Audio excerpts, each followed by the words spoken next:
Dance bad ബോയ്സിലേക്ക് എല്ലാവർക്കും സ്വാഗതം. അപ്പോൾ ഇന്നത്തെ വീഡിയോ വെച്ച് കഴിഞ്ഞാൽ നമ്മളെ ഒരു തീഫിൻ്റെ ആണ് വീഡിയോ ആണ്. അപ്പോൾ ഇതാണ് നമ്മളെ ഏസലി, നമ്മളെ സെഡ് ബോയ്സിൻ്റെ ആളാണ്. നമ്മളൊക്കെ ഉണ്ടായിരുന്നു അതിൽ. അപ്പോൾ ഗൾഫിൽ പോയി വന്നാണ്. നമുക്ക് അതിൽ വീട്ടിലേക്ക് പോവാം.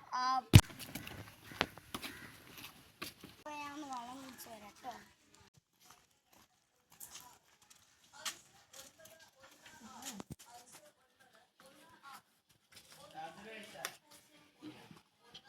പൈസ പൈസ കിട്ടി.